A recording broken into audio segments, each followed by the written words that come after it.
order exists, the claim, because you and I both don't know if he attempted to, because now we're being told they should prove if he attempted.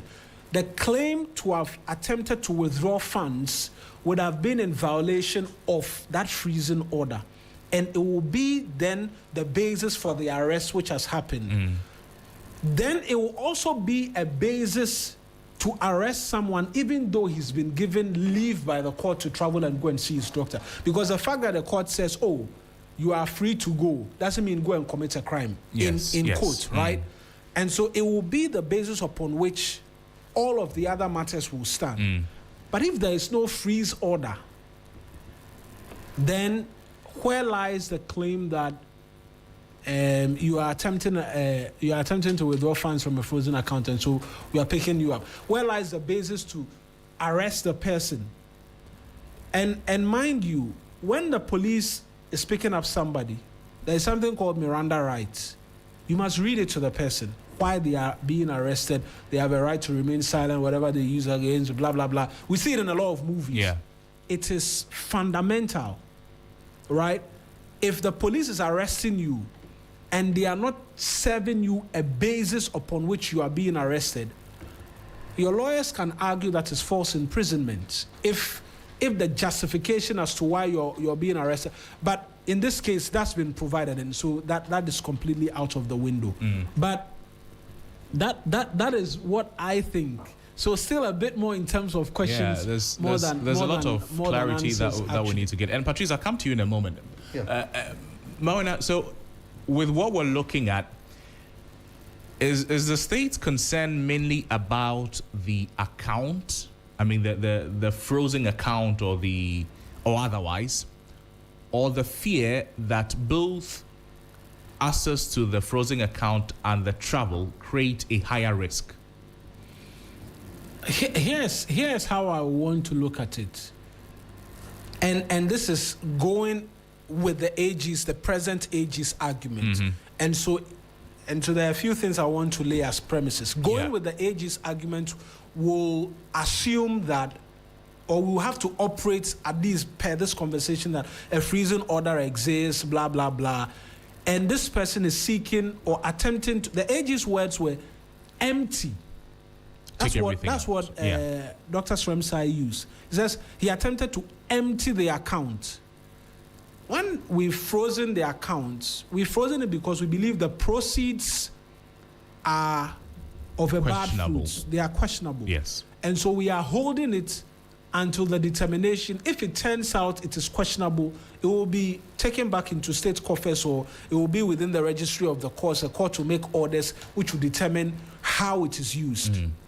If you attempt to access that funds and move it away outside of the domain of the court, respectfully, you are seeking to quote steal from the court something which is within the remit of the court, at least, because we are all under the laws of the country. And so if the court says this money stays here and you attempt to move it, that you are seeking to appropriate it without the express ruling of the court. And so that falls within that remit. As to the thinking that he leaves and doesn't return, I don't think that is within the purview of the AG, because he's been served. He's pleaded not guilty. The processes are in court. So if he decides to run, because there's been no suggestion, that doesn't affect what happens. So it's in not court. It's not linked. It doesn't affect what's associated with the court. And the said in Atamaklo case is a good example. Once there's been served, the processes are ongoing. The trial will go its full haul. If there's a guilty verdict, it will be slapped on him. There will be extradition processes, and then he'll be brought back to answer for it. So I think it's just the attempt to, in the argument of the AG, empty the account, and that's where it ends. And this is where, Patrice, you come in, because you this was a point of interest to you, based on lessons that we have learned from previous happenings that are of similar nature. So you think that even though the rearrest is linked to the frozen account and all of that, there's also something we should be careful about, talking about the travel. Yes, for me, the travel is one. But let me clarify something before we go on. So, okay. Per the newspaper report, it states that the statement also dismissed the allegation by the Deputy Attorney General that Mr. Abdullah attempted to empty a frozen bank account as simply untrue. Now, Godfrey Dame further argued that there is no valid order freezing Mr. Abdullah's account. The claim here is that when, he had 21 counts against him, and then he had diverted about over 50 million Ghana cedis into some withdraw some money from frozen accounts. The point is that any frozen account can never be charged unless it's in connivance with the bank. So it's been flagged. Yes. So the moment anything happens, Bank of Ghana will get notification, and certainly the Attorney General will be called in. And that is why the Attorney General is acting on this now. Yes. Because he's acting that proof there was a withdrawal. Attorney General is saying that there was an attempted withdrawal. Okay. So they are using the language here. There's an adjective that is qualifying what he said, and this one has taken out the adjective and say proof otherwise. So let us be careful about the things they say. So we need to look at about it. Yes. Proving the attempt. Yes. There was an attempt, and you are saying that prove a withdrawal. Nobody's telling you that there was a withdrawal. There was an attempted withdrawal. Exactly. So if you want to talk about prove that there was an attempt. Absolutely, yes. And that you can find out, like you said, through a letter to the bank. That's it, straight up. Did he? Because somebody was there was a teller there. And the moment you touch it, Bank of Ghana gets notification. So nobody would want to do anything without notification. So unless, of course, the Attorney General, Deputy Attorney General, is not telling us the truth. Because he can say that, yes, it reflected from the Bank of Ghana system that somebody attempted to withdraw money from this account. The other leg of the matter has to do with the fact that the gentleman has to go see his physician or whoever it is that is going to see. Perhaps it is just possible we have fresh accounts against you. If there are fresh accounts against you and you're not supposed to leave the jurisdiction, then you are not supposed to go. The judge may issue that based on the fact that there is a legal matter before me and I'm dealing with it. Iyoko and all those other things, they have the powers also in their investigative powers and things to do that, well, you've been given, the court says do a. For us, we are also investigating you on this other matter. We don't want you to leave. You cannot leave. Yeah, but that would mean they should go through certain levels of due process to make that decision, not just to go and pick the person up. No, you can pick the person up because they have the power to arrest. Yes, they do. They have the power to arrest. So you can't stop them from doing that. If they are telling you that we arrested you based on what the judge has said in the court, then that is a different matter. But they are arresting you based on a different matter. So this means we need clarity from them on why this arrest has come. Thank you.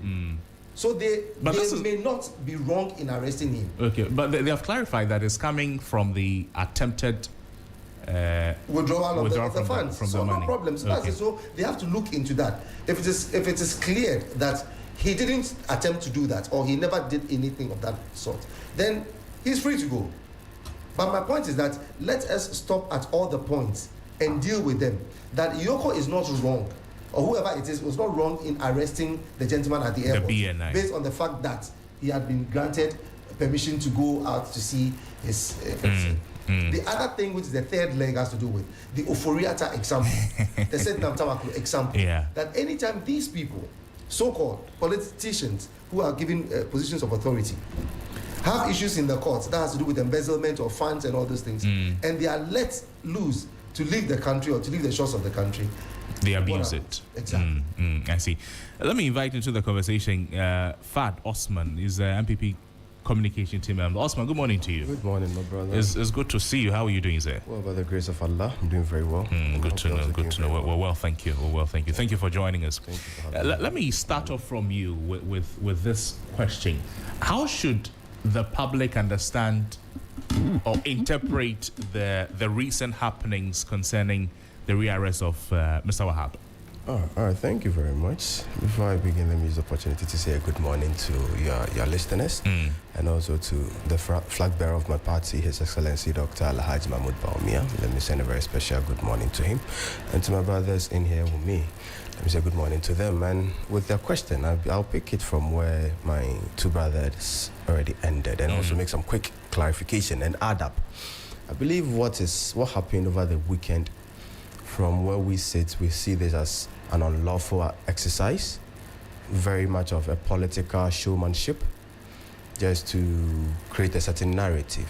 And I think it does not help any democratic dispensation. The reasons being that there has been a court's permission granted to Annan Abdul Wahab to travel for 7 days. Yes. That is a court ruling. And no state institution whatsoever has the power to overturn it unless the court overturns it.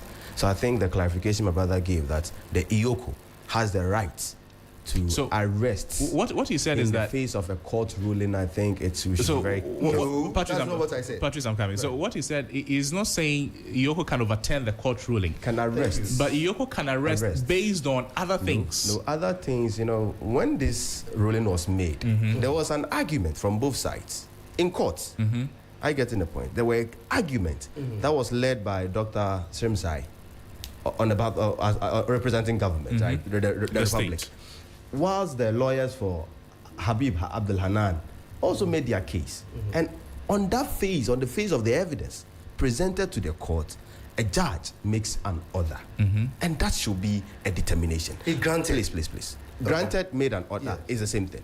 The only way you can go back is to go for a review or an appeal of it. You do not execute any other thing apart from what the judge has said. So any other thing is in contempt. So if you could hear the former Attorney General, he said he's going to seek contempt on the order based on the arrest being effected. You get the point. So I think we should be very careful how we put the information. Because the point.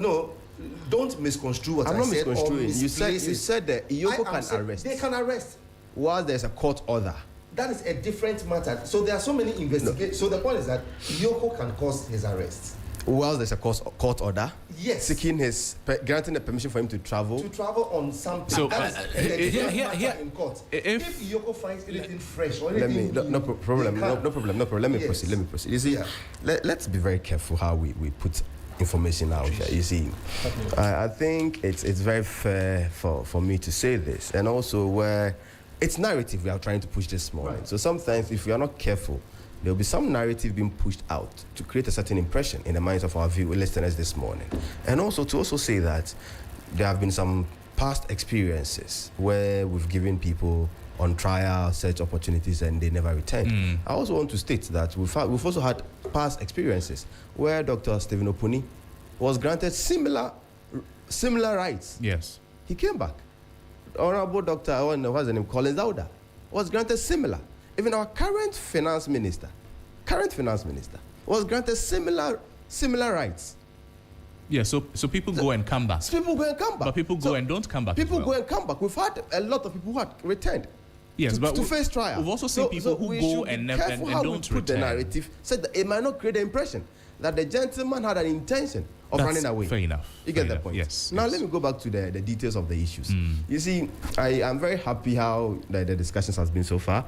Let me say this. On the 20th of May, at Adenta High Court, I think presided over by Justice Kwame Osei Jemfi, held that the rearrests institutes a fresh beginning of his trial, which implies that the initial charges that were withdrawn by the Attorney General and all its reliefs expires. That is the understanding. That's what the court said. So if the court indicates that there is going to be a beginning of a fresh trial, it implies that whatever happened exactly. So in the previous cases, it is implying it is not a direct understanding, and that is where the disagreement is coming from. You see, law should be very interested in that. Let's use common sense in this situation. Law should be very interested in that. Let's use common sense in this situation, right? Fair enough. There is. You've accused me of rape, right? I've been put before a court, right? The proceedings starts. Then along the way, you come back and withdraw the charges against me, and you accused me of rape, and as a result of that, you seized my gadgets, right? Yes. My mobile phone, my laptops, and everything.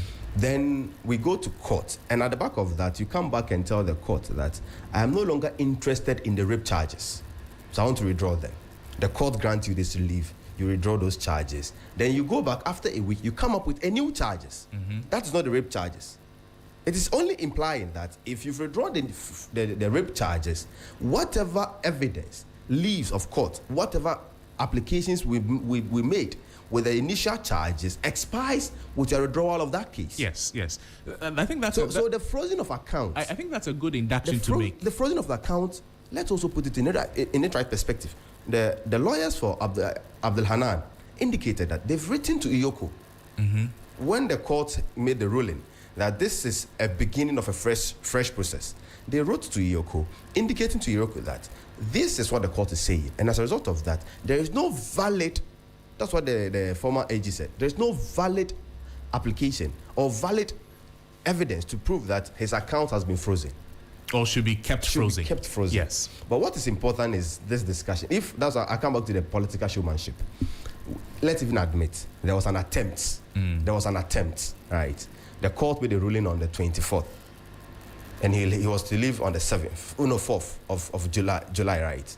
So even let's admit that between 24th to the day he was leaving at the airport, there was an attempt.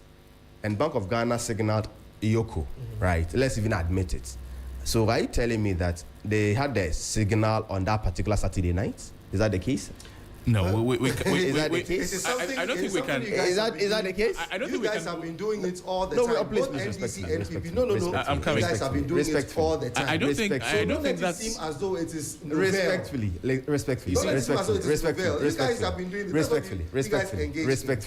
I will come back to the matter of legal issue. I don't think this is we should bring the argument to this level. Yeah. I mean, there are intelligence agencies available. Yes. It is very possible that they picked intelligence and all of that. It is also possible that it is politically motivated. So there are possibilities. Yes, so I am opening up the arguments. Right. Okay. I'm opening up the argument because I strongly believe that his arrest at the airport was a political showmanship.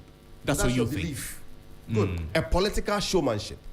There's nothing lawful. See, it is completely unlawful. Oh, now you're jumping to conclusion. I'm not jumping in. I'm making my submission. The arrest was unlawful. He's making deductions from what happened from the proceedings. And I'm giving you the reasons. I get in the point. Right. Even if it is true that there was an attempt to withdraw, and you see, to empty. You see the language, how the language was formed. To empty. You see, when somebody says to empty, what does it mean? To remove everything. To remove everything from the account. Yes.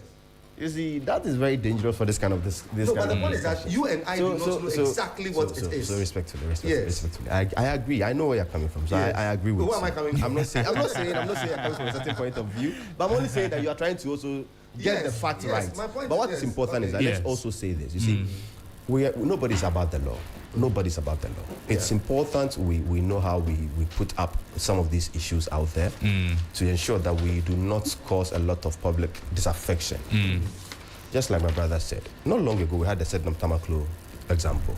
So Ghanaians are a bit kind of agitated whenever they hear people like this at the airport trying to leave the country. If you remember, when we lost power in 2024, I think within that December, there was an airport gold situation, if you remember very well, that on that particular Yes. note. See, funny enough, we all do admit that there's an assay at the airport where gold is being valued. Do you know that?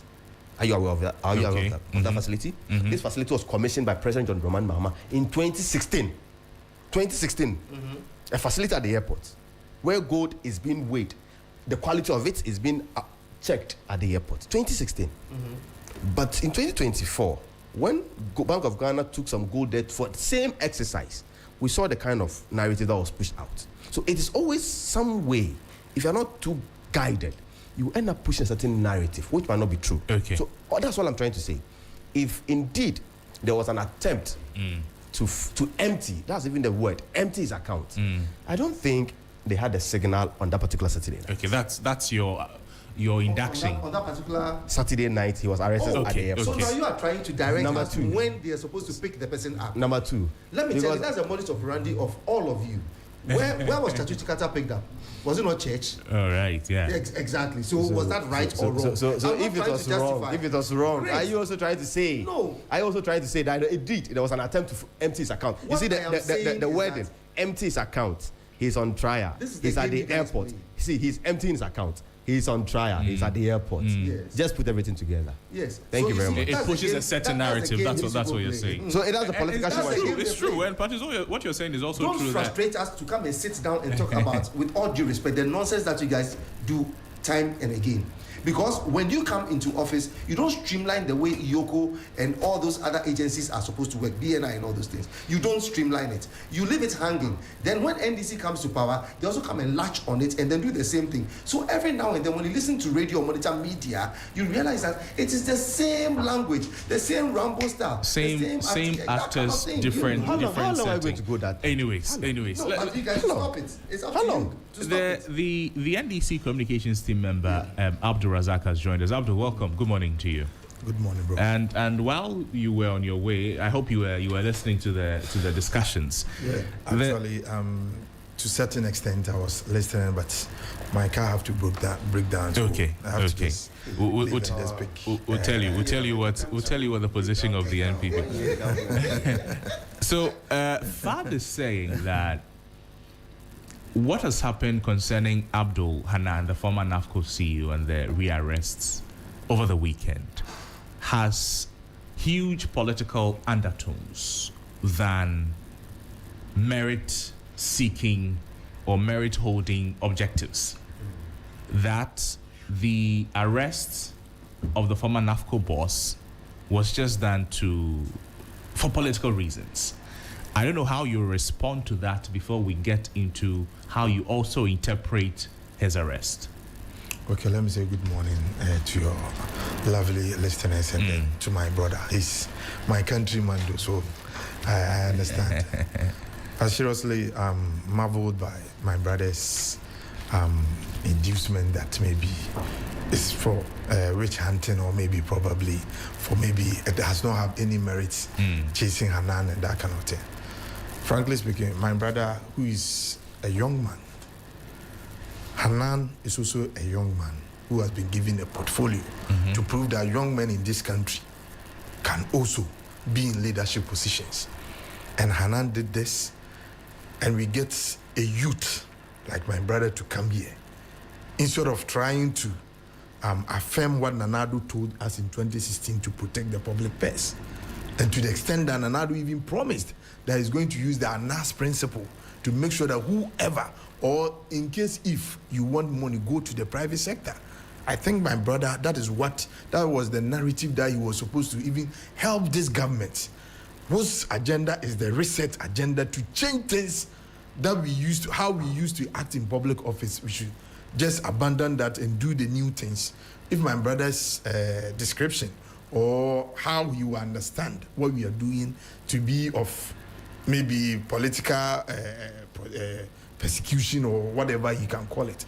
But I don't think that that's the line of the argument he's making. We've not spoken about what he's been accused of, all the charges he's going through. That's what we're talking about, and he has not spoken about whether he is right. He's not defending the allegations against him. Okay. What he's talking about is the approach that the state has adopted over the weekend to carry out an arrest when, according to him, the charges that were withdrawn after May also entailed the withdrawal of all the bail conditions and all of that. So he should not have been arrested over the weekend. That is not the truth. That is not true anyway. They say he who alleges must prove with what evidence. Is the Attorney General who is prosecuting Annan. And Attorney General has come out to say that, yes, he agrees that Hanan was granted to travel outside for some few weeks. He has granted that.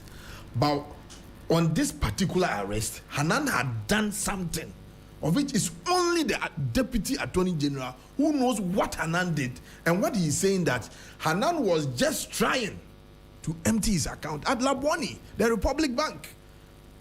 So if the Deputy Attorney General is saying this, he is the officer for government. And if he's saying that, how can my brother, being a lay person and a political communicator, come and dispute this? With which facts? based on what is my brother disputing the fact that maybe it is not based on merit. Someone who has been granted a bail went to go and empty his frozen bank account. As it stands, it's only an allegation or an accusation. That is why I'm saying that he who alleges must prove with evidence. It is the deputy agent who knows what has happened, and he is telling us, and he is the officer of the court. He is the one that government has selected that to lead his prosecution. So you have to take your time. You have a fair day. You people said the law is the law. So you go to court, and then if the deputy attorney general comes and prove where he's to substantiate the evidence that he used to arrest him, then at that point you have something to say. But right now you can't say maybe it's not based on merit, maybe it's just because of political distant rich hunting or whatever you want to call it. But to me, I believe in the attorney general, because Ghanaians believed in John Dramani Mahama, and John Dramani Mahama has selected the deputy attorney general to be in charge of these things. So in case if you don't agree, wait for the deputy attorney general to come out before you come and watch it, because you know the MPP has just this agenda that maybe whatever is happening is just witch hunting. No matter what you come out with or the evidence you tell them, their mindset is just that we are just trying to witch hunt. I'm telling you, if there's a local at the uses if Hanan didn't have any ill-minded thoughts, he wouldn't go to a bank which has been frozen to go and try that he's going to take his monies out and run away. And to be very honest, because of Ken Oforiatta, because of what Ken Oforiatta has done to us, every Ghanaian is alert. And this reset agenda, just John Dramani Mahama's administration, if we can win 2028 election again, our number one promise is Ura. And we are not taking Ura for granted. He who ever tries to make Ura unpopular, this government will never, and Ghanaians will not even forgive NDC if they try to make, if Hanan had traveled and Hanan refused to return, I'm telling you, Ghanaians will not forgive the NDC. Ghanaians will not forgive the Attorney General. And the NDC communicator or the NDC fraternity or myself as a communicator, I'm telling you, if Hanan escaped, the Attorney General, I'm telling you, I will not forgive him. Okay. So, you know, I want to clarify something. Yes. And I'm making reference to a fact. Now, May 15, 2026, the Attorney General withdrew the initial 24 charges and discharged Hanan and his wife in court. Minutes later, Iyoko rearrested them outside the court. So much as they had withdrawn everything, and Iyoko, that's a different arm, just came in and rearrested them. Now, with particular reference to this matter, the judge granted him leave to go and see to his doctor. Yeah. But he didn't say he cannot be rearrested. The judge did not say that he cannot be. He said, I have granted you leave. So any other person, unless any states, any security agency in the country can still, based on fresh evidence, cases and concerns. That's I think that's. Did not say he cannot be he's immune to arrest during that period. I think that's been made. Briefly respond to that, so we move on. Just to get this wrong. On the 15th of May. Yeah. You see, a charge was withdrawn by the Attorney General. Yes. Right. Yes. So at that moment, there is nothing against the gentleman. Yes. Until his rearrest by Iyoko. Thank you. And the Attorney General office does not effect arrests. Please. You know, go. He only go has 8 agencies. Yes. Great. Effect arrests. Great. So he was arrested at the back of the Attorney General's new charge. Yes. Great. Right. And now, on this Saturday arrest, yes. please, let's get this right. A court grants him the permission to travel. I get it. And in the process of traveling, yes, he is being rearrested with no new charges. For a different crime. For a different crime. I'm coming. He's been rearrested For attempt the bail bond. When you breach a bail bond. So one of the bonds was your accounts have been. It is not in. You see, that is where you're getting it wrong again. with this particular new charge, this frozen account matter has never come there. It does not come there yet. So No. Are you trying to say because those charges were withdrawn, his frozen account has also been Abdul, that's unfrozen? Is that what you're saying? Abdul, so that's where the clarity is needed. Yes. Whether, because we have very polarized positions right now, that for the ex-NAFCO boss and his lawyers, what they are telling us is that if you have withdrawn the charges, you have withdrawn the charges with the whole baggage. Okay. So everything does not exist, including the account freeze. Okay. If you have withdrawn everything concerning, so that's what they are telling us. Yes. Now, what the understanding of the Attorney General too is that if we have withdrawn the charges, maybe until we go through another process to remove certain elements, that account freeze bill condition is still in place. So that is where we need to get clarification on. That premise was laid nicely, and Eric spoke about that. Nicely. But we have to move the conversation forward. And I'll come to you, Patrice. Now we have polarized positions. Yes. We will wait and hopefully get a response from the Attorney General on what evidence he has on the attempt. That would maybe help put the matter to bear. But my question then is that, based on the positions that the two political parties have adopted, how do we talk about public trust in a case like this? Remember, it is coming on the back of the work of Oral. Right. And the NDC has been under pressure a lot because the thinking is that Oral has not been working as it was trumpeted that it would work. So they seem to be under pressure to do something. And this may be they doing something which may not be in line with the law, at least according to the former AG. So in building public trust and confidence in dealing with corruption-related matters, how do we marry the two positions? So, like I stated much earlier, it is very difficult for you to be able to delineate yourself from what is politics and what is law and order. When you leave it to the so-called political parties, the partisan political parties, these are the games that they will play with us. One would accuse the other of doing ABC, the other would accuse the other party of doing CDA. It is very clear that we're dealing with a legal matter now because the matter is in court. So there are certain statements we cannot make.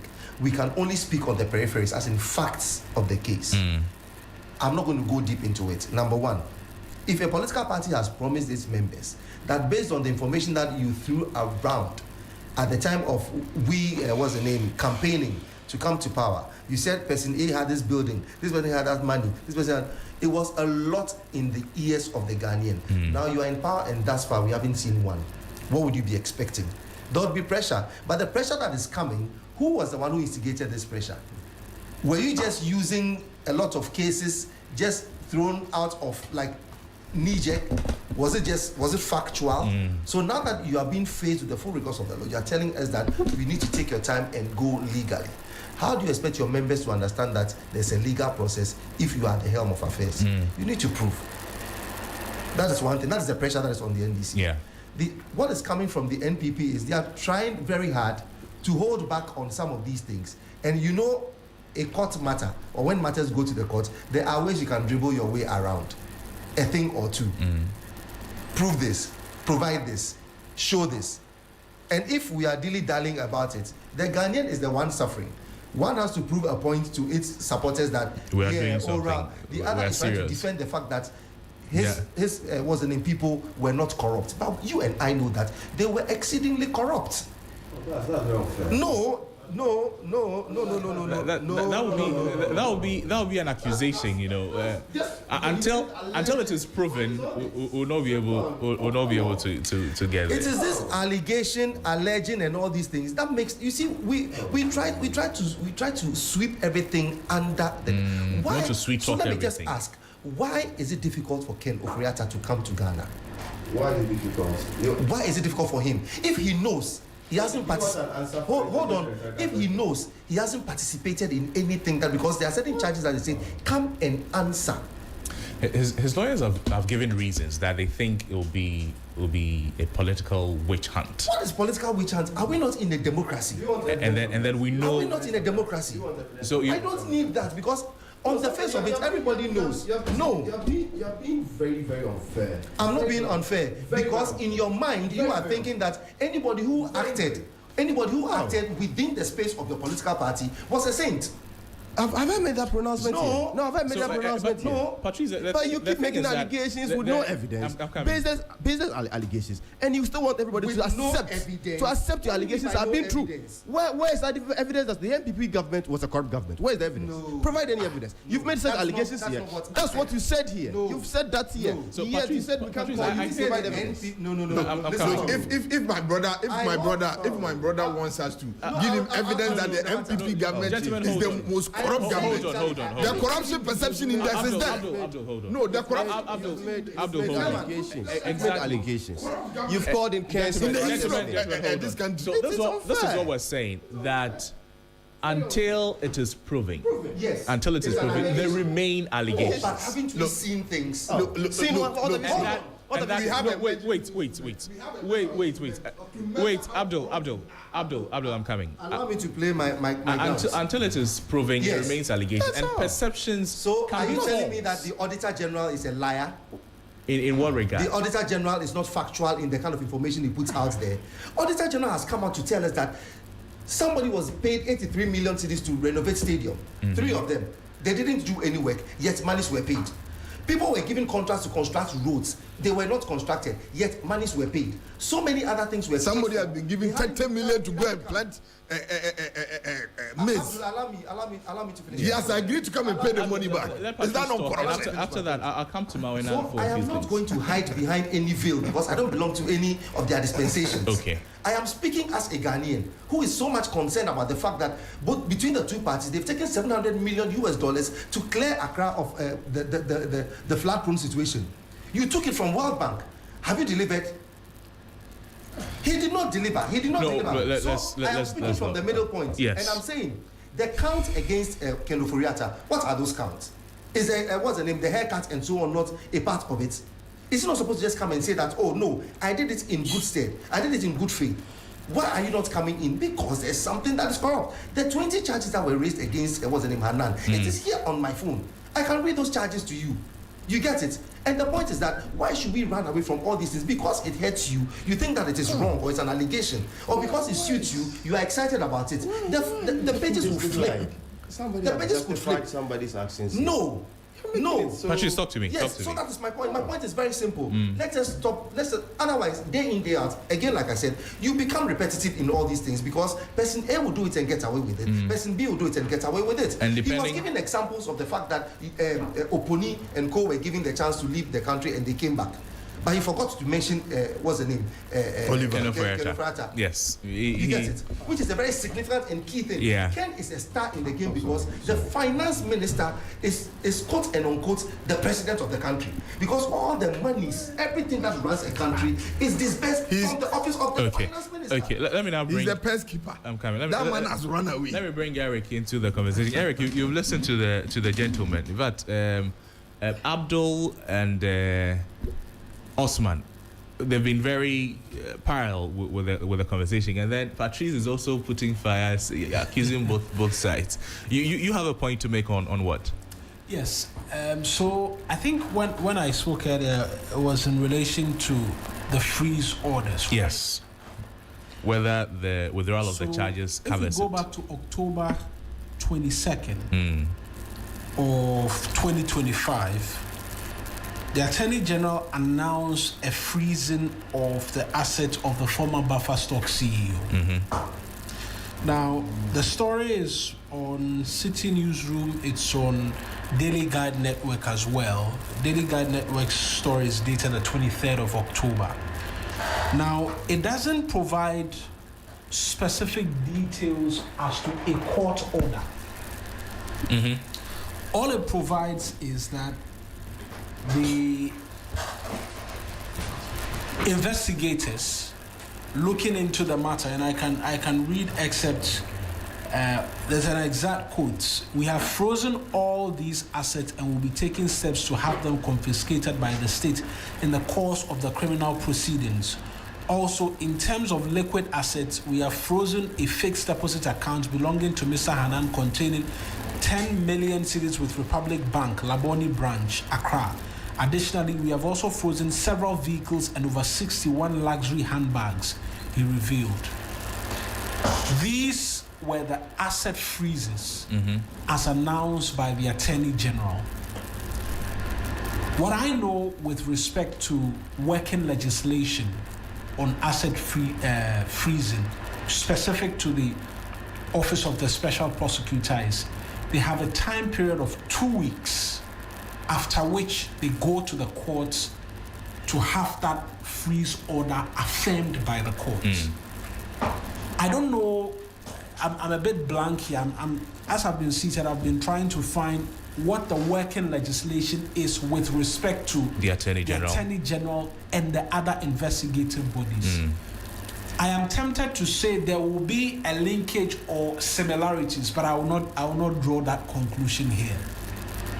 Asset freezing, when it happens for a specific period of time. What I'm seeking to find out is if there was a subsequent court order to become a justification and a basis. Because remember, the argument that has been made by Godfrey Dami is that there is no legal basis to justify the asset freeze. If he makes that argument, it presupposes the investigators only froze the assets or froze the account. It begs the question, how long can they freeze it? That's one. I think that's the principal question, actually. And I think how long can they freeze it? I think that the second one would be what you mentioned earlier, whether, again, if you withdraw the charges, does it also take care of the other conditions that were part of the charges? So I think that can be two. Fair enough. And so those are the important interjections I want to make. Also on the former finance minister, and I know Patrice is very hard on it, but I just need to make a few corrections in that demand. The charges that have been leveled against him speak to National Cathedral, SML, yeah, and there was software. No, there's nothing in relation to haircuts actually. So all of the financial decisions do not directly. They are not subject matters of investigation. All the charges are specific. There's another thing with GRA. There was an ECG payment system. There was something. I just can't recall. There was a Chinese payments, BPS, something. I just can't recall exactly the name. There was GRA, SML. There was National Cathedral. Yeah. There's another payment system issue. Those are the specific ones in relation to the former finance minister, and those are the interventions I saw too. Let's move the conversation forward, and I'll start with you, Patrice. Yes, sir. Sorry about that. Oh, that's okay. Do incidents like this, do they strengthen the fight against corruption, or they just create room for people to question a motive? It would be very silly on my part to say that I see anything that is restricting or trying to curb corruption. I don't see the speed at all. Oh, I don't see the speed at all.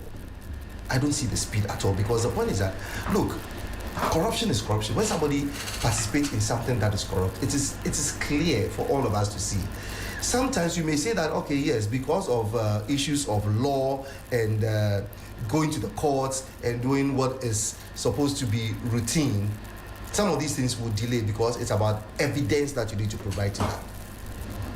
But for me, to see that corruption is being fought, I really doubt it, because if there was anything to go by, we could go through the Auditor General's reports, number one, and then we could go through what happens in Parliament Public Accounts Committee, number 2.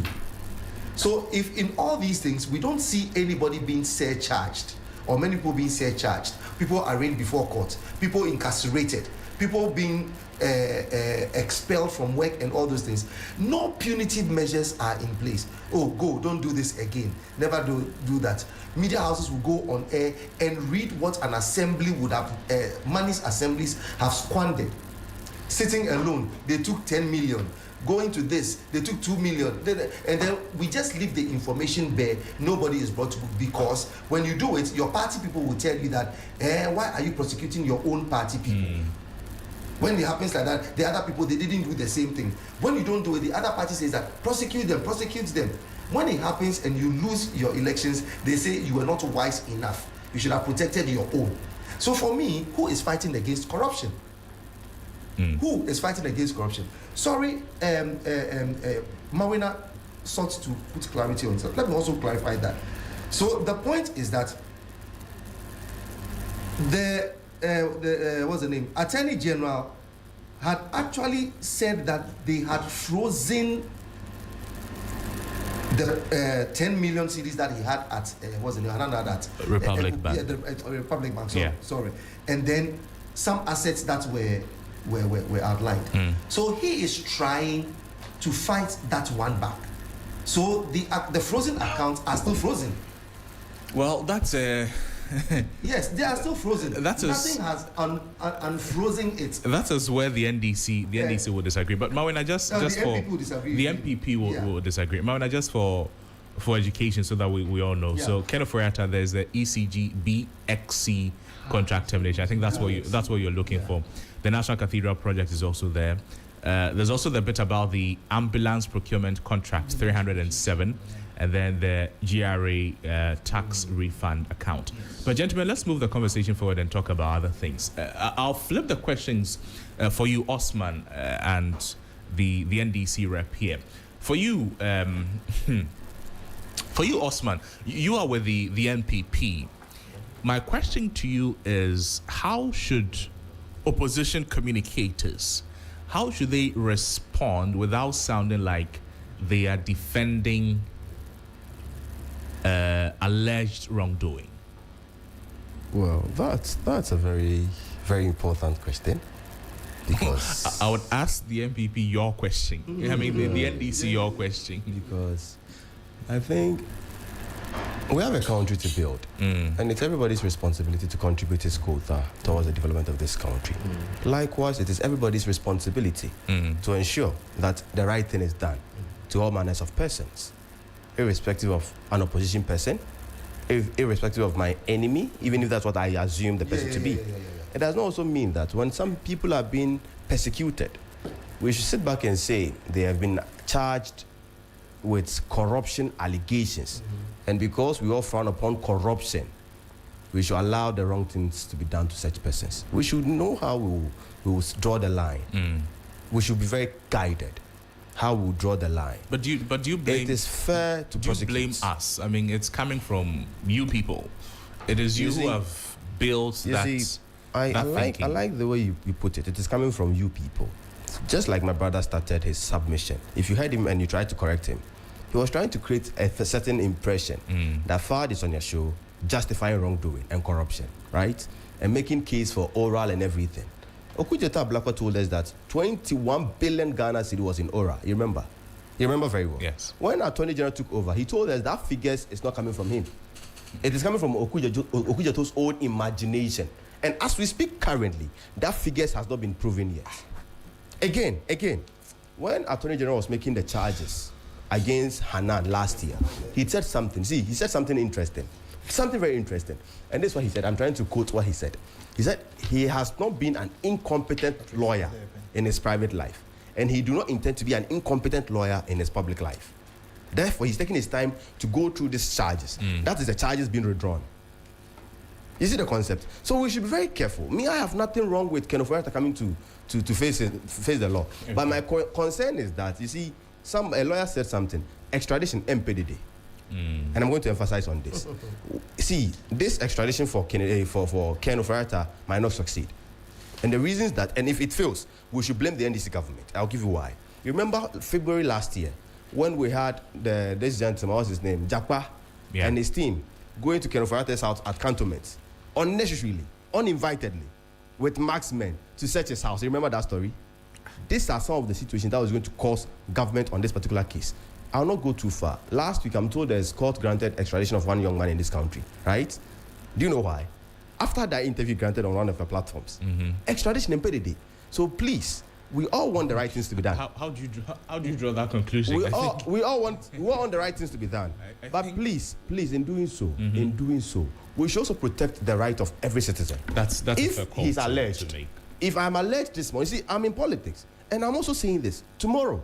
I might also find myself in a similar situation where similar allegations will be made against me. Does not mean I am guilty of them. So we should also take our time. We should not call people's head on radio. Just like this morning, we've called Kenneth Farate's head on this platform, which has been corrected though. We've also called the MPP government's head on this platform based on allegations which has not been proven yet. That is why we have court of law.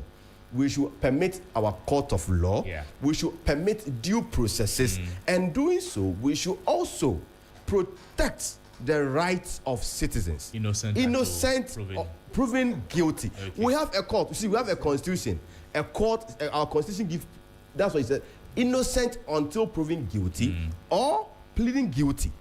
That's what our law says. So we should also respect that. That's what we are saying. Okay. Nobody is trying to say in the MPP that we are going to shield corrupt officials from facing accountability. But until we're they not are saying proven that. guilty, Until they are proven guilty, they are alleged. We should treat them with respect. Due diligence, the rule of law and all of that. Okay. It's due processes. Thank you. And whatever ruling comes out, we'll come back here and ask the person to go and serve the jail term.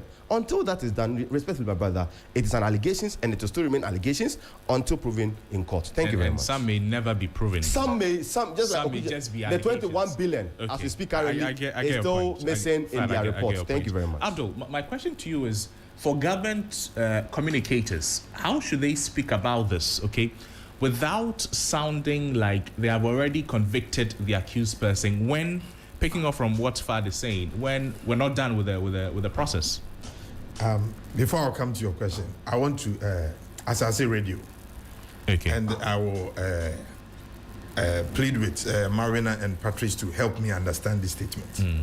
Lawyer for former National Food and Buffer Store Company, Chief Executive Officer Annan Abdul Wahab, allude deep. The account, even Godfrey Dami believes that it's still frozen. That's my understanding. Okay. I don't know if Patrice have a different meaning or this thing to it, just to settle that perception that maybe since the charges were withdrawn, the account is unfrozen. So you think it is still frozen? So I think it's still based on what the lawyers. The Asasi radio, the MPP radio. So this is not my radio. And also, now can you get to my question now? One thing I need all of us to comment is 1 year, 6 months. This reset agenda, there's no a single scandal to it. And we need to applaud the government for that. What's the link? 1 year. We are talking about corruption. Yes. We are talking about a government which promised to protect the public purse. Yeah. And for the first year, 1 day, one corruption scandal. And the government is in power now. 1 year, 6 months. You can't point to a single corruption or scandal to this government. Yes. We need to applaud the NDC. But can we for that fantastic thing. And we are protecting the public purse. That's good. That's good. So I need you and we'll applaud you for that. To applaud us. But while we applaud you that there's no corruption scandal, like you say, can we applaud you in the same manner for retrieving stolen funds, like you put it? So my brother made some funny comment that we said we will retrieve 21 billion from the oral cases, and that Dominic Anyene said he didn't make mention of that amount. It was Okunjito Ablakwa who was in charge of oral. Was Dominic Anyene in charge of oral? Dominic Anyene was not in charge of ORA. The person who was in charge of ORA was Samuel Okudjeto Abraham. And he said, based on his findings and based on all those things, and they didn't say ORA cases have been taken to court and they have proven that, yes, this amount is what we are going to get from ORA. They said, based on the allegations of, if they total the amount of allegations, they sum it up, we are able to, we can get about 21 billion. So if they say that, it doesn't mean that we are going to get 21 again, billion some of the for allegations may so not be true. my brother shouldn't sit here and So how much do we have so far? that is what I'm saying. He made mention that the law is the law. And if we are taking them to court now I can tell you that this administration, this attorney general is the first attorney general who has made sure that he has taken steps towards corruption cases since independence up to date. Okay, he's the fastest attorney general who has been able to take. But so far we don't have any. As in the oral funds. The oral funds. Yes. Yeah, we are still prosecuting. And now, no. 1 year, 6 months. You know, if someone I'm not. No, Dominic Anyine said someone commit crimes in secrecy. Someone used 8 years to steal. I'm not saying that I expect you to. You see, when you throw that question to me, you see, my brother is happy that because you are saying it. You are saying that so far we haven't got. We are just 1 year, 6 months. Someone used 8 years to steal. I get and it. you expect. I'm not saying that you should do no, it in 1 year, 6 months. I'm just letting you. I'm just making the argument fair. No, with that question, even Jesus Christ said he will use 1 day. To destroy the temple, and use 3 days to build it. So you are still if you are destroying something, it is easier to destroy. But if you want to repair, it takes time. So if somebody steals, it takes time for you to what to find out the corrupt case. So give us time, and I promise you, Ghanaians voted for 4 years. They didn't give us 1 year, 6 months. And I'm telling, and I want to assure Ghanaians that in 4 years we will prosecute all corrupt cases. We know that people have stolen the funds of this country. So for that one, there's no two ways about it. Again, to my question. So how then that you're still working at it, and we know that it's a lot. It can be a very long process to go through, proving corruption and all of those. Yeah. So how then should government communicators communicate so that they don't sound as though this person is guilty even before a court reaches that conclusion? That is why we speak with facts. That is why today, in oral cases, Wontumi has accepted plea bargaining to come and pay back some monies. That is why I have the confidence that he's actually defrauded the country. That is why I have that confidence. Today, as we speak, we have a lot of corruption cases that some of them are bargaining behind doors that they want to come and pay the money. This Abdul Hanan, for instance, this Baffa Stockton, he was 39 years old. His monthly salary was 28,000 Ghana cedis. Look at the kind of luxury, the kind of properties this man has acquired. We asked him, how were you able to get $1.62 million 5-bedroom at Chain Homes? How were you able to get $600,000 3 bedrooms at Cantonment, $250,000 17 boutique hotel in Tamale, multiple plot of lands? As at the age of 39 years, you held office from 2017 to 2024. Look at the kind of money, and his wife was having 61 luxurious bags. How were you able to get money? His wife's monthly salary was 5,000 Ghana cedis. Hannah's monthly salary was 28,000. Add all these things. If you can able to acquire this is simple logic. This is to say that these people have stolen us. And if you can't prove where you got this money, Abdul, I get where you're coming from, but when the concern came from the court during the testimony sharing, I think somebody said that based on the same argument you're advancing, but in reality, if we're looking in Ghana, we all know that I agree. You see, right now, if with all the properties you have in your name, all the things you possess, are you able to properly sit and say that? Can you add your income sources and then arrive? I'm not speaking in defense of Abdul in any way, but I think there's some nuance to the conversation. Yes, Mawuena answer that. Genuinely, you should be. Yes, you should be. You should be. But I'll be honest. You should be. But can you? For every dime, right? And they are very. How did Togbi Apede return the ex-gratia which was paid to him. He could account for every dime. Yeah. That's why he knew there was additional money which had come through, which there was no explanation for, and he found out that it was ex-gratia. That's why I said genuinely. Yes. Look, we live in a very generous society as well. People are generous. Yes. Let's not mince words. Each one of us here has received charitable donations which has contributed and supported us in every way, and I will not sit here and speak against that. I'm here to receive money. So that's the nuance to the conversation. No, that's the nuance of the conversation. When that comes up, you can point to it. Yes. For every time someone has been generous to me, which I have used for a particular endeavor, when you ask me about it, I can speak to it. That's just the only point I want to make. Okay, I hear you. In 30 seconds, we'll have to talk. And seriously, yes, Abdul Hanan have been asked, how were you able to acquire all this wealth? Okay. And he's not able to answer. Okay. So automatically, I think, I'm not a lawyer, but I think there's a section in our laws which stipulate that unexplained wealth is tantamount to corruption. So if you can't explain why you were able to acquire all these luxurious properties, it means you stole from government. I hear you. Look. I hear you.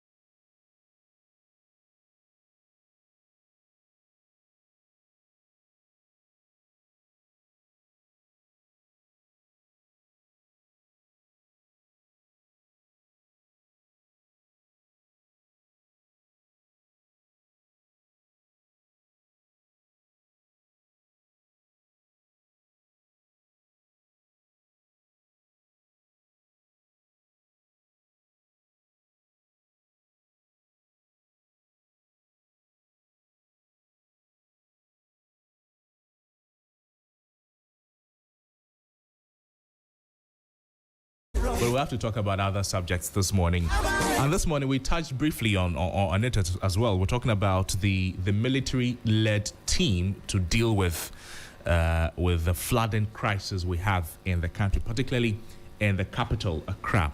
We know that the president has put together a team of military officials to help us, solve the flooding problem we have in the country. But before they solve it, they have to look at the aftermath of the recent floods and then deal with it. And Father, I'll start this with you. Can the military-led cleanup operations, can they solve Ghana's flooding crisis from where you sit? Well, I don't know the scope of the operations, and I don't know the mandates. I don't know whether they are in to do a post-cleanup after the flood to ensure it does not happen again, because I think there's already a program in place to ensure mitigate Accra flooding. But unfortunately, due to government's own decision, we find ourselves where we are today. So I don't know what kind of operations they'll be doing, whether they are coming to do demolition exercise, whether they're coming to do dredging, or they're coming to construct drainage systems across Accra. I don't know. Honestly, I don't know. So for now, maybe government should give us more clarity. And we having our government spokesperson here, if you could give us more clarity on what specifically that they'll be doing, because I think what we sit first. Let me say this to the families out there listening to us, family victims and those who had to endure this unfortunate situation. We sympathize with them. We wish it never happens again. But then, because it's human factor, it's going to happen again until government takes up responsibility. Government decides to take responsibility for what happened and also be very, very proactive. You see, I've seen reports from the Ghana Metro, right, indicating as far back February that this year's rains was going to be this huge, and it was going to cause some damages across the country. And I think what is important is that government wasn't active. Government decided to play its normal lackadaisical attitude by ensuring he pushed the optics by way of his fiscal discipline narrative. And I think that's what we are all witnessing today. If you look at the reports we've read so far, that's why I'm still questioning what exactly the military coming to do. If they're coming to do demolition exercise across Accra, which I think they are capable of doing, then I can give them that. But if they have anything else beyond that, I think we have to go back to government again to see what government these are the expectations of the military, that they are clearing the silt and the refuse and the debris from the drains and waterways. Okay. Clearing roads, bridges, and critical infrastructure. Also improving sanitation after the Monday floods, reducing risk of waterborne disease, supporting affected. So it's not entirely to prevent flood from happening again. Eventually, it will. Eventually, if they are clearing the silt, refuse, and debris from drains and waterways as part of the reasons to prevent or reduce the impact of floods, is part of the thing. So it should not also take us away from what is on the table. What we need to also focus on. Let's call on government to release funds to projects that were initiated by the previous administration to ensure that Accra floods were mitigated to some extent. I think that's very, very important. Military will come and do their part.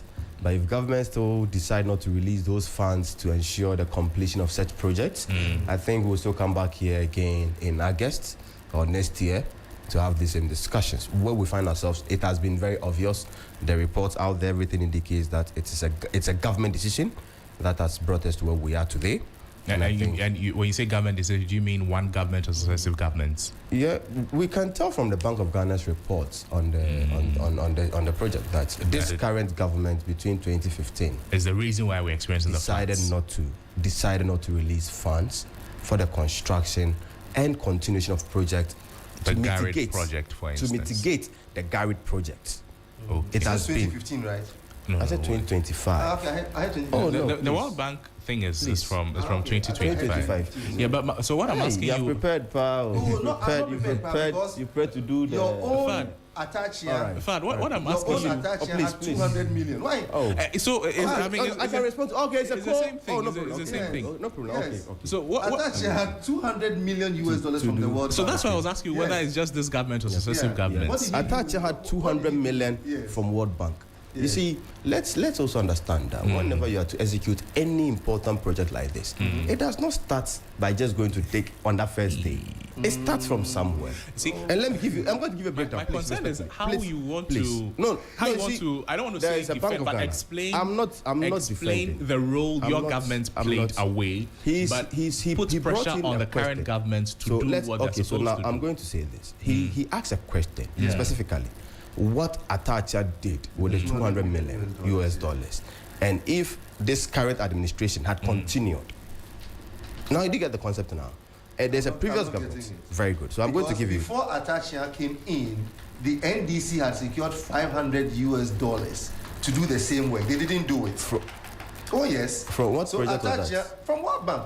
Under what project? Under what project? I don't know what project, but what they wanted it to clear to prevent floods in Accra.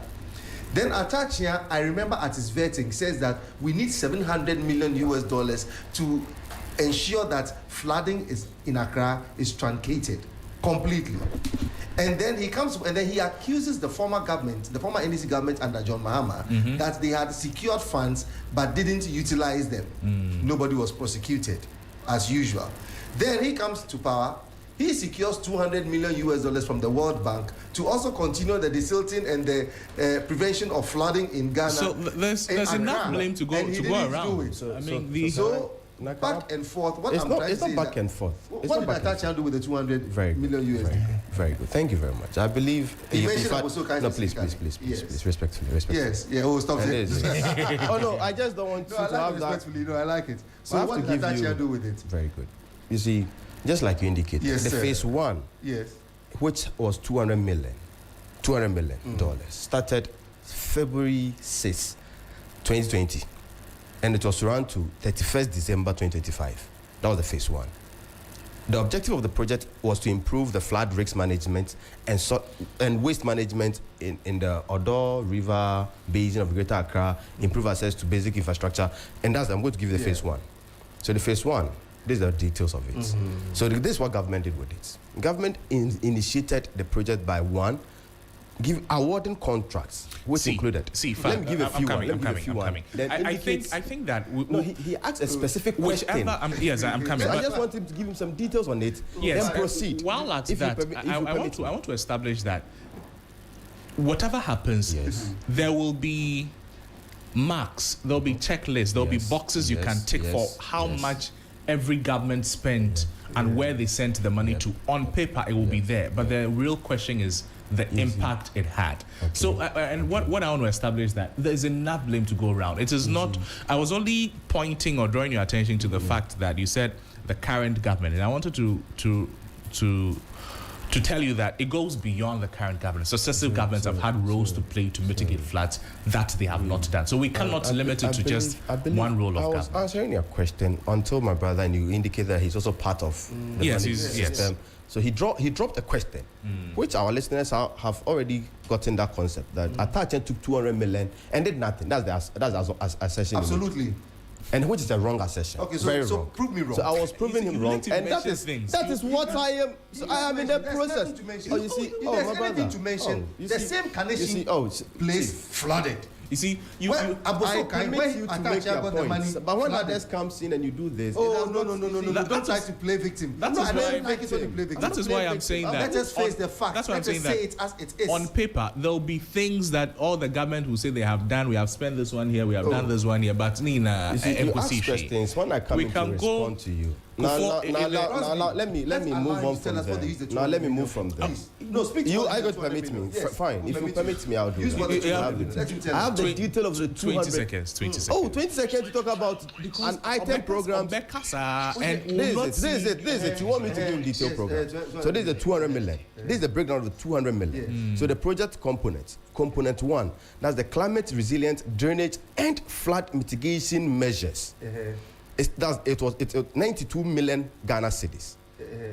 That's component 1. Component. Oh, please respect me. Oh, you see, it's very disrespectful when you do this. It's very disrespectful. Very disrespectful. Now let me proceed.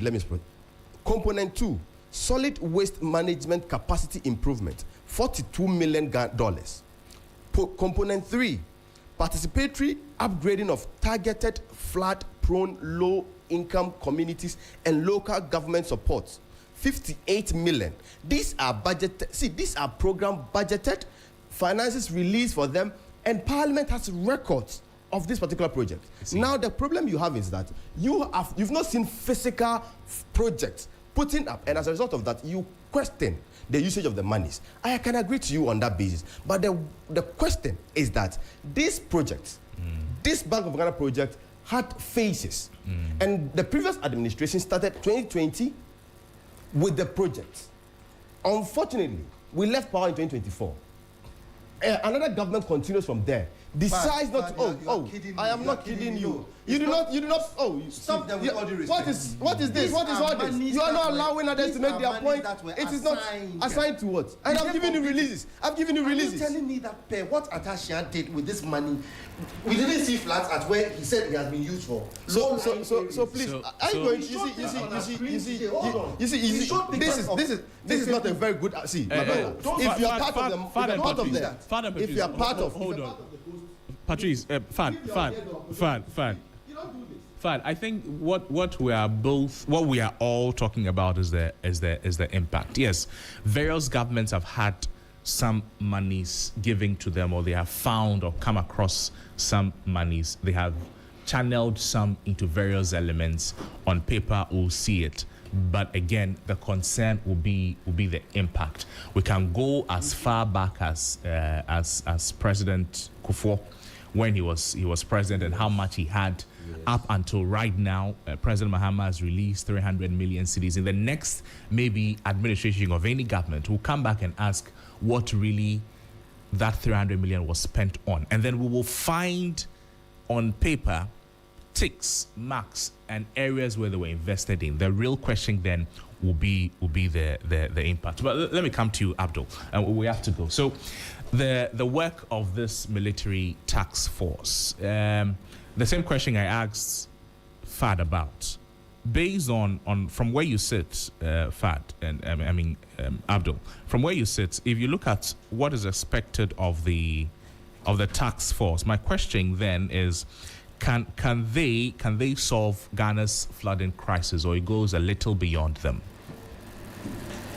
I want to avert our minds to a promise, and I read. President Nana Akufo-Addo promised to transform the Odo River and the surrounding Kole Lagoon area in Accra into a major recreational and tourism hub.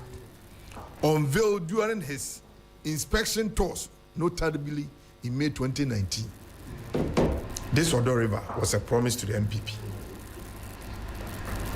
You did this, and World Bank money came, 43 million. We gave it to Cecilia Dapa.